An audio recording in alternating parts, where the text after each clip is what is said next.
Good morning, friends. It's Saturday, and it's faith sharing time. The Lord be on my mind, on my lips, and on my heart. I will be reading out of the Gospel of Mark this morning. When he had risen, early on the first day of the week, he appeared first to Mary Magdalene, out of whom he had driven 7 demons. She went and told his companions who were mourning and weeping. When they heard that he was alive and had been seen by her, they did not believe. After this, he appeared in another form to 2 of them, walking along their way to the country. They returned and told the others, but they did not believe them either. But later, as the 11 were at table, he appeared to them and rebuked them for their unbelief and hardness of heart, because they had not believed those who saw him after he had been raised. He said to them, "Go into the whole world and proclaim the gospel to every creature." The word of the Lord.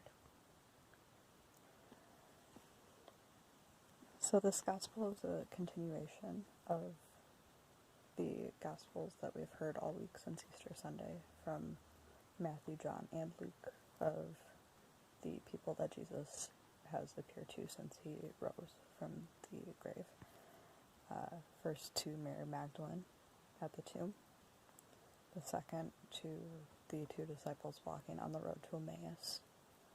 And later to the disciples at the Sea of Tiberias, where he said, "Come and have breakfast with me."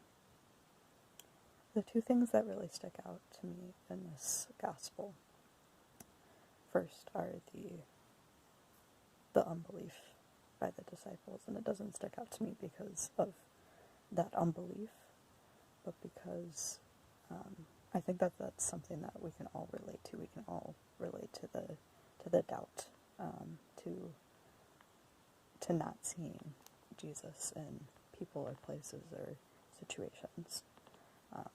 There's actually a small prayer, a one-liner as I call them, from earlier in the Gospel of Mark, in chapter 9, that I like to pray related to this. It's, "Lord, I believe, help my unbelief." And I think that this is a very challenging thing to do. It's very challenging to admit that you have doubts, but it's also a very human thing. And it's, I think, comforting to know that you're not alone in that. So I challenge you to pray that prayer this week. And I hope it's as powerful to you as it is to me. The second thing that sticks out in this gospel to me is the call that Jesus gives the disciples to go into the whole world and proclaim the gospel to every creature. As Jeremy said yesterday, we may not be able to physically receive the Eucharist right now, but after every Mass, or at the end of every Mass, the priest says, "Go, this Mass is ended." And either the priest, or if there's a deacon there, they say, "Go in peace to love and serve the Lord," or some version of that. And that's also a call. There are many calls in the Bible, and at the end of every Mass, even those Masses that we're watching virtually right now and spiritually receiving communion in, we're called to go out and love the people that we're with in quarantine, and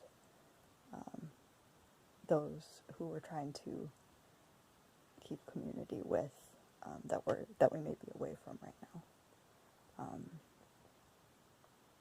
So for instance, one way I'm trying to do that, I'm at home right now, but one way I'm trying to do that is to reach out personally to 1 or 2 friends a week, and either have a phone call with them or video chat with them, one-on-one, and not within like a group setting.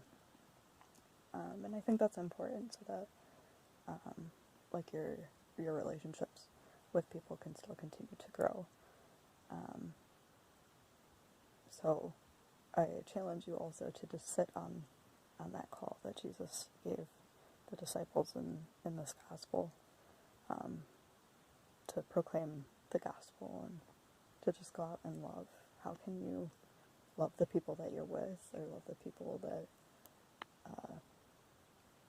that you're missing in quarantine right now? How can you continue those relationships? I challenge you to pray with that this week. Know that we're praying for you, and that we love you, and that the one who rose for us loves us all.